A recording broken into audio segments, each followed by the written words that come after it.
Everyone. My name is Tom Cross, and I'm the Director of Security Research here at Lancope. What I'm going to talk about today is the utility that audit trails of network activity can have in trying to identify attack activity that's happened within a network and clean that activity up. I want to start by talking about the subject of forensics as it applies to computer security.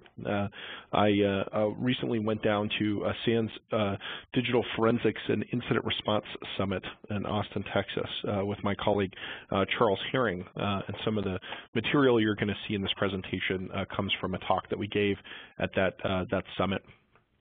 One of the things that I encounter often when I talk to computer security people is that they, some people have a very narrow definition of what forensics means in the context of computer security. And I think that it's actually something that is a consequence of the nature of the kinds of attack activity that people have been experiencing over the past decade. And I think that the kinds of attack activity that people are experiencing today has changed, and our understanding of forensics and incident response needs to change with it. So many people see forensics narrowly as being analysis of hard drive contents, particularly in a context where there's a desire to collect evidence for a criminal prosecution. And the idea is to have a chain of evidence with respect to the data that's on the disk and to be able to search the disk for data that may have been deleted and to reconstruct that data and search that data for evidence of a crime. And that practice of forensics is obviously important, but it is applied usually in cases where the owner of the computer is the person who's suspected of committing the crime. So usually when we talk about computer security, we think of attacks that are launched against computer networks by outside attackers or external adversaries. And the problem is that often it's not possible to prosecute those people. It's very difficult to get access to them or to identify who they are. And so when people are dealing with computer security as a problem in general, they tend not to focus on evidence collection. They tend not to focus on prosecution because it's not something that they can easily avail themselves of under the circumstances. Instead, they tend to focus on protecting their network from attacks, and they tend to focus on cleaning up attacks that have happened. And so when a computer network is breached, people have a sort of a binary view of that. In the past, people have been very focused on protecting the perimeter from breaches, and when breaches occur, it's game over. You failed. You failed to stop the attack from happening. Computers have been compromised, and the only thing to do at this point is to clean them up. And this point of view comes from dealing with attacks that are broadly targeted and financially motivated, where the attacker is not really interested in your organization specifically. They're interested in breaking into as many organizations as they can. And these pieces of malware, once they got on your machine, they were just there to collect credit card numbers or other financially liquidable data, and so they weren't necessarily there to search around and within your network. And so there wasn't a lot of analysis that needed to take place when an incident like this was discovered. You just needed to clean the malware off the computer and get back up and running again.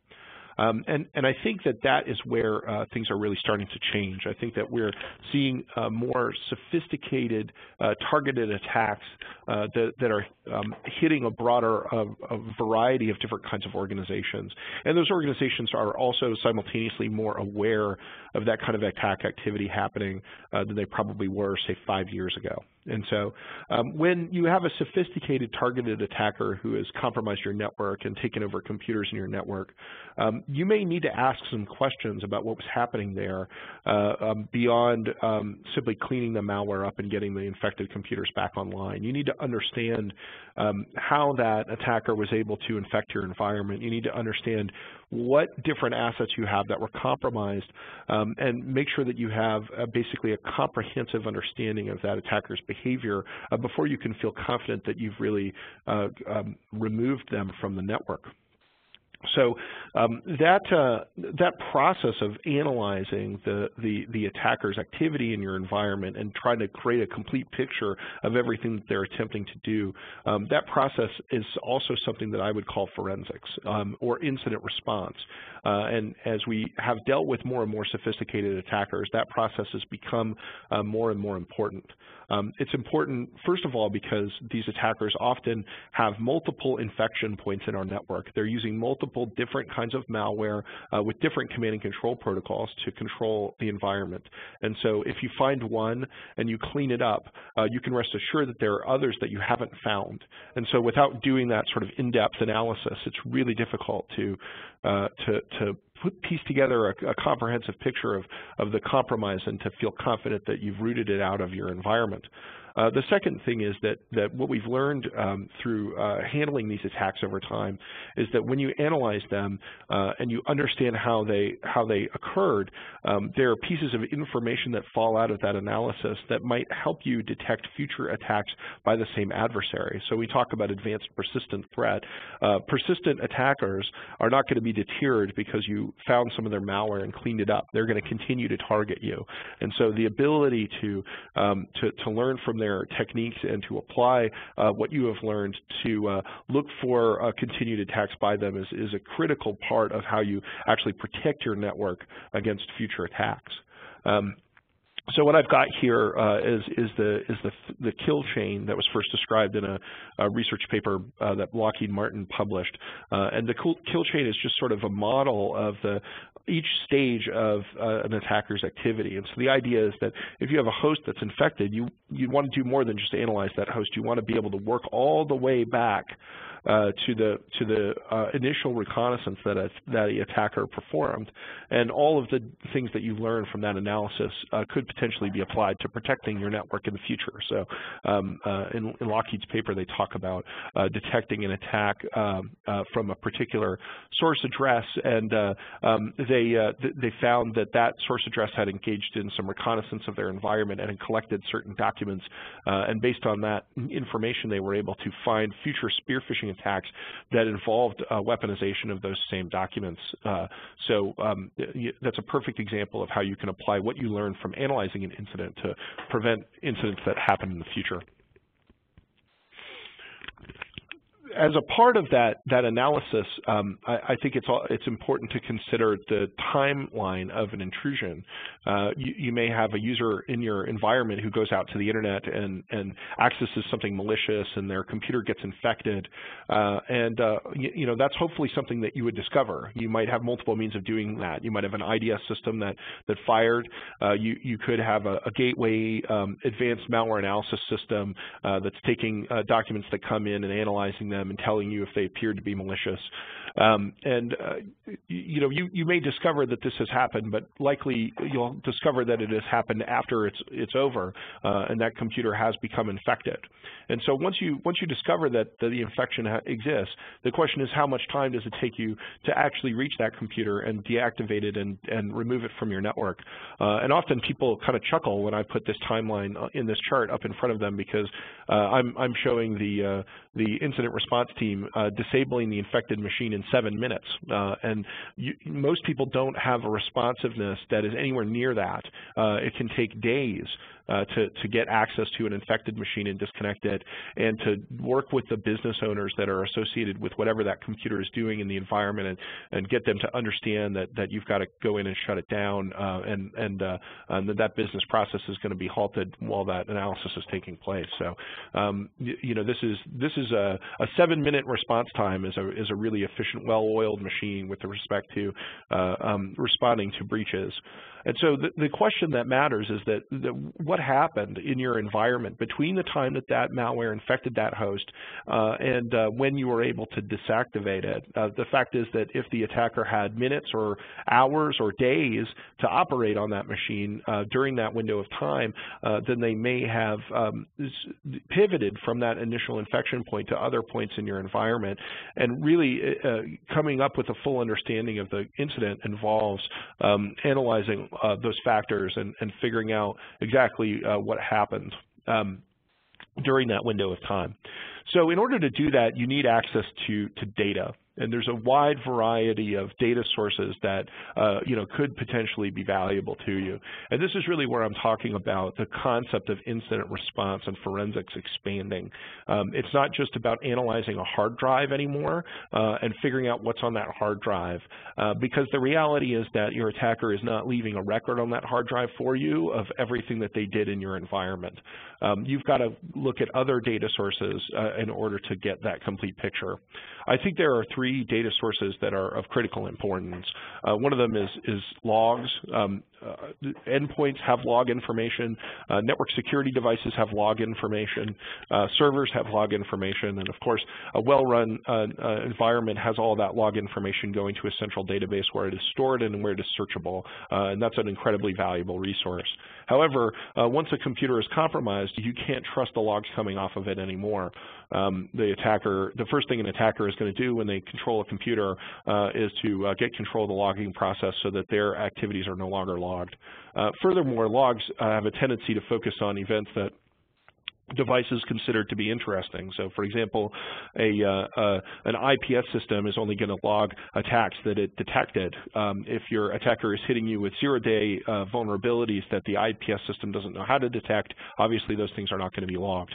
So a log can miss some critical pieces of information that are part of the complete picture of what happened in your network. Now, obviously, an ideal thing to get a complete picture of what happened on your network would be to have packet capture happening everywhere within your environment, and then to be able to store those packet captures forever. But the fact is that that's not realistic. Packet captures are very powerful if you have access to them, but they're also very expensive to store. And so the fact is that you're likely to only store a few days or maybe a couple weeks of packet capture if you're really heavily invested in it. The other thing is that you're not likely to be doing it pervasively throughout your network. You're likely to be doing it at an access point that exists between your network and the outside world. And maybe you've got a little bit of packet capture spattered around within your internal environment, but it's very difficult to capture every single packet that happens everywhere. So this is where NetFlow comes in. I think NetFlow is a very powerful tool for collecting an audit trail of what's happened in your environment, and it's a good complement to packet capture in certain ways because it can see things that packet captures aren't going to see. The first thing is that NetFlow is compressed. It's just the header information regarding the transactions that happened. And so it's easy to store much more NetFlow for a much longer period of time than packet capture for the same investment in disk space. So it really boils down to how much time you want to store, how much history you want to store. With NetFlow, you can potentially store months, whereas with the same amount of disk space, you might have only gotten days of packet capture. The other thing is that it's really easy to get NetFlow pervasively from your environment. You can get NetFlow from down in the access and distribution layers of your switching fabric.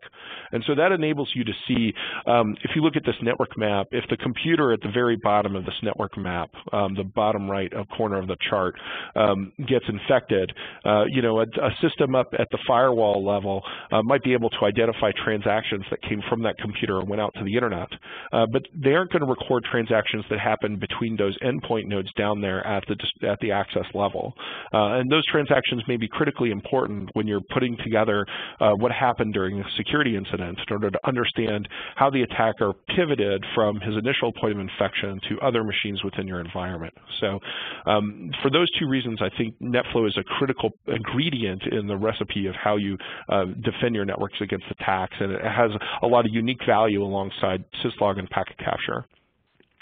So let me talk about certain things you can do with NetFlow. Obviously, once you're collecting NetFlow, you can do real-time detection, and that's not really what this talk is about. This talk is about forensic audit trails, but understanding what you can do with in real time helps you appreciate what you can do with the history. So obviously, you can, if you're getting all the network transactions and you're doing real-time monitoring, you can get a picture for what the what's happening, and you can attempt to detect activity that is suspicious. So, for example, you could detect data exfiltration. If large amounts of bytes are moving out of your network onto the internet, that's something that's going to be visible, or moving around within your network, that's something that's going to be visible via NetFlow, because you get an idea of what transactions are taking place and how many bytes are moving. NetFlow can detect specific activities that are suspicious, such as reconnaissance. And again, it's really important to be able to detect reconnaissance within your network, because once an attacker has compromised one machine, he's going to scan around inside that network to find the data he's looking for and other points that he can compromise. And that reconnaissance activity is something that is valuable to detect in real time. So this is useful. Another thing you can do is you can look for botnets that you can look, if you have threat intelligence, if you know the IP address of a command and control server or of a drive-by download site, you can monitor for that in your environment in real time by looking at the network transactions that are happening in your environment and seeing if they're headed to the same IP address or URL. So you can do real-time threat intelligence monitoring with real-time NetFlow monitoring. So this, I think, is a good gateway into the question of what you can do with the months of history that you've stored. And I think that the first key is to understand that you usually don't get threat intelligence when it's fresh. When someone tells you about an IP address of a malicious attacker, by the time that information got to you, that attacker has already been operating for some period of time. And so if you take that IP address and you put it in your system and you start monitoring for attacks that target it, the fact is that you may have already been targeted before that happened. And so it's really valuable to be able to take threat intelligence data and do a historical analysis of that data in order to see if you have been targeted by that adversary in the past. You may remember about 6 months ago, there were a number of organizations, primarily Mandiant, who released information about a threat actor called APT1, which was an actor that engaged in sophisticated targeted attacks across a large number of organizations for many years. Mandiant released a number of IP addresses, domain names, and MD5 hashes of malware, SSL certificate IDs, and other things related to this attacker. Other organizations released some IP addresses, and in fact, Lancope released some unique IP addresses and other indicators associated with this adversary based on some of our analysis of this adversary and their activity. So what do you do with all this threat intelligence? The fact is that the minute all this stuff came out on the internet, this actor stopped using all of the systems associated with these indicators. All of this threat intelligence was burned. The IP addresses that were being used for command and control were deactivated. The domain names were abandoned. The malware was abandoned. And so what value is all of this abandoned threat intelligence? Well, if you've been storing history of your network transactions for several years, it's possible for you to go back and check that data to see if you ever in the past interacted with those hosts. And even though the attacker may have abandoned that particular host at this time, there are probably other ways that they are engaged in command and control in your environment. So if you can find that you were communicating with this host in the past, that can be a starting point for an investigation that can lead you to discover what's happening in your network today. And in fact, we had several customers who, based on the information that was disclosed about APT1, were able to discover activity that happened in their network in the past by looking at their NetFlow collections that they were previously unaware of. So this turned out to be a valuable tool in some cases. So one of the things that you can do with this data in StealthWatch is you can build these charts like the chart you see here, which shows you a long period of time. This is a month's worth of data, and it's graphing when your network saw activity to this suspicious IP address. So you can quickly see patterns of interaction between your network and this suspicious IP over a long period of time. And then it's possible to drill in to each of those interactions to see the specific activity that's happening. So once you have discovered that you did interact with one of these systems in the past, the next stage is to engage in a deeper investigation of what kind of activity occurred as a consequence of that infection. And of course, if you've got all the network history there, particularly from your access layer, you've got a great resource to do that kind of analysis. So this is a scenario that we built here in our lab related to following an indicator of compromise. And in this scenario, we've received a couple of IP addresses for a website that was engaged in a watering hole campaign. So that means that the website was taken over by the attackers, and the attackers had placed an exploit there. The website was selected because it's a site that people in your organization visit. So we take a look at the IP addresses for that website in our StealthWatch NetFlow records, and we see that we did have a computer access that site, which is not necessarily surprising because in a watering hole attack scenario, obviously people in our environment are likely to be accessing that site. So we dig in and look at the details of the different network transactions that host engaged in around the time that they accessed that website. And when we look at these details, we discover that there are a few suspicious HTTP connections that occurred right after contact with the infected site. And so this tells us that this might be a drive-by-download attack because typically in a drive-by-download scenario, the site that is the initial point of infection redirects the user's browser to other systems where the actual exploit payload is delivered. So you can often pick that right out of your NetFlow logs. And then, of course, later on we see a reverse SSH shell. So an SSH connection has come out of our network to someplace on the internet, but most of the bytes were sent by the client. Now, if you think about SSH, you type ls or dir and press enter, and you're going to get a bunch of data back. And so the user in SSH sends less data than the server that they're accessing. So if you see an SSH connection coming out of your environment, but you are sending more data than you're receiving, then that looks a lot like a command and control channel where somebody out in the internet is remotely controlling a computer in your network. And it jumps right out at you when you look at NetFlow records. So clearly we did have a host that was infected by this watering hole. So the next thing we need to do is take a look at other behavior that host is engaged in. And in this case, the host appears to be scanning the internal network for computers that are running SMB or MSRPC, so Microsoft systems. And it may be the case that this host knows a vulnerability in MSRPC, and so they're trying to pivot from this initial infection point they obtained to control other computers in our network.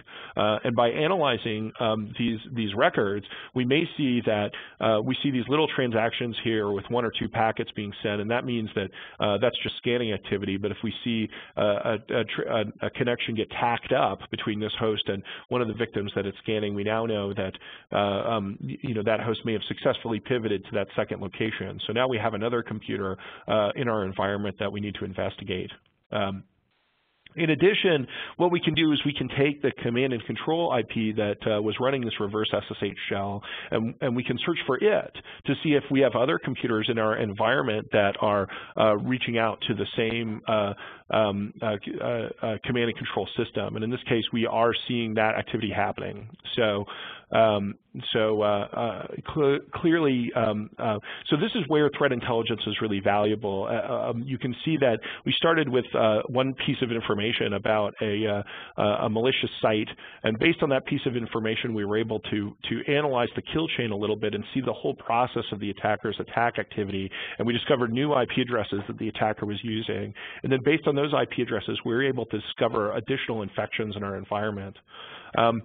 Another scenario where this can come into play is where you see zero-day attack activity, and then you see IPS signatures, for example, come out that will detect attacks that targeted a vulnerability that was being exploited in the wild before it was publicly disclosed. So when you see that happen, one of the things that so your IPS may detect attacks that involve that vulnerability, but the question is, were you targeted by those attackers in the past before that IPS signature became available? And so when you get those IP addresses off of those IPS signature fires, you can go back and check your NetFlow and see if you previously communicated with those IPs before that IPS signature was there. And that's a great way to identify successful attacks in your environment that happened in the past before you had access to the threat intelligence in question. Bear with me for 1 second. Here's another scenario that is interesting. This is a SQL injection scenario. So what you see here is a console that's been set up in StealthWatch to monitor a number of web servers and activity happening with those web servers. in this case, you see a great deal of data leaving this web server going to the internet, and so that spike on these charts significantly exceeds the day-to-day traffic that this web server is engaged in out to the internet. So that's strange. So we'll investigate it a little bit more deeply. We take a look at the actual transaction in question, and we can see a very large amount of data being downloaded from the server. So we dig in again, and we take a look at the site, and we see that from a different source address, there has been a bunch of reconnaissance activity that has been taking place against that host. So again, we're beginning to work back our kill chain here, where in the beginning we saw this event that looked like a lot of data being downloaded off the website, and you know, we're able to see now that there's also a bunch of reconnaissance activity that took place. And you know, this is indicative of a SQL injection attack where somebody has exploited a vulnerability in our website to access raw records in our database and dumped the entire database out of the output. And we've got a few IP addresses now of different associated with this actor that we could do some more investigation on to see if they engaged in other activity on our network. So these discussions have sort of centered around external threat actors. I think it's also important to consider insider threat as a subject. I think that insider threat is something that a lot of organizations don't have a very good practice around because people have not necessarily understood how to build an effective insider threat practice in the past. You know, I'm constantly talking this book.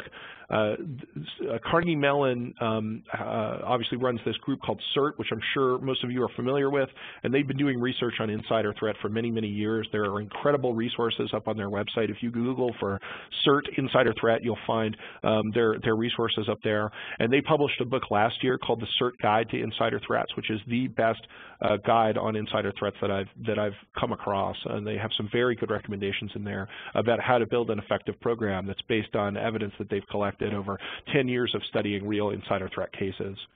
One of the key pieces of information that CERT tells you is that insider threat is not strictly an IT problem. Whereas many computer security issues are considered an IT issue exclusively, insider threat is a management issue. It's an HR issue, and it has to do with the relationship that the company has with employees and employees that have become disgruntled. Often